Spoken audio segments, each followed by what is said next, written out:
Kebijakan terkait Pusat Penahanan Pengungsi atau Regional Processing Center.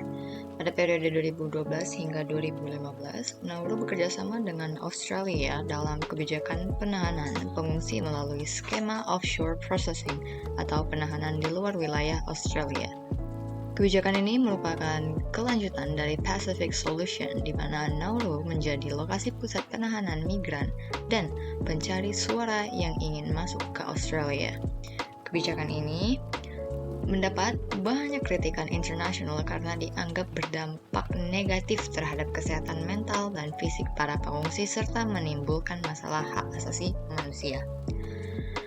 Pada tahun 2015, pemerintah Australia dan Nauru mendapat rekomendasi dari Senat Australia untuk memperbaiki tata kelola pusat penahanan, termasuk transparansi, perlindungan hak pengungsi, dan upaya mengurangi penahanan anak-anak. Pada Oktober 2015, Nauru mengumumkan pembukaan pusat penahanan yang secara formal mengurangi statusnya sebagai detensi tertutup, walau kritik dari komunitas internasional tetap tinggi.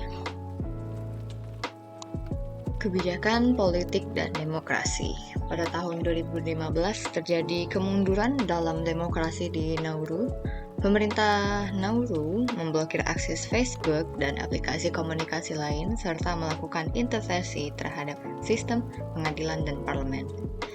Beberapa anggota oposisi parlemen diskors, paspor mereka dicabut, dan terjadi pembatasan hak-hak sipil.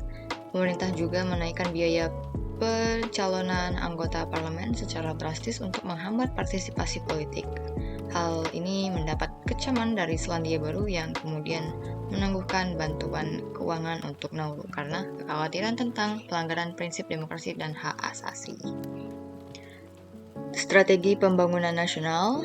Nauru memiliki National Sustainable Development Steadfast atau NSDS 2005 sampai dengan 2025 yang direvisi pada tahun 2019.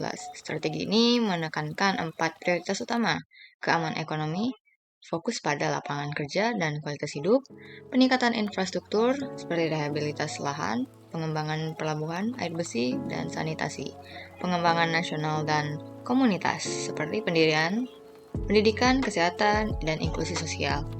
Kemudian penguatan tata kelola dan institusi pemerintahan pada periode 2015. Nauru masih sangat bergantung pada bantuan luar negeri, terutama dari Australia, untuk mendukung pembangunan ekonomi dan reformasi institusi pemerintahan. Kerjasama dengan Australia. Pada tahun 2009, Australia menandatangani Nauru Australian Partnership for Development yang merupakan kelanjutan dari ketergantungan Nauru pada bantuan luar negeri. Bantuan ini menegakkan pembangunan ekonomi, pendidikan, dan infrastruktur, serta sebagai kompensasi atas kerjasama dalam penahanan pengungsi. Kebijakan Nauru saat ini. Pemerintah Nauru saat ini menerapkan kebijakan Golden Passport yang memungkinkan orang asing membeli kewarganegaraan. Kebukaan ini bertujuan untuk meningkatkan pendapatan negara, namun efektivitasnya dalam mengatasi masalah ekonomi Nauru masih dipertanyakan. Kebijakan Golden Passport. Pertama, pemerintah Nauru menawarkan kewarganegaraannya kepada orang asing seharga $105.000 per paspor. Kemudian, hasil dari penjualan paspor diharapkan dapat mencapai $5,7 juta AS pada tahun pertama dan meningkat hingga $43 juta dalam beberapa tahun ke depan. Namun, kebijakan ini memicu kontroversi karena adanya kekhawatiran bahwa paspor tersebut disalahgunakan oleh individu dengan niat kriminal. Selain itu, kekhawatiran mengenai dampak jangka panjang terhadap identitas dengan keamanan negara.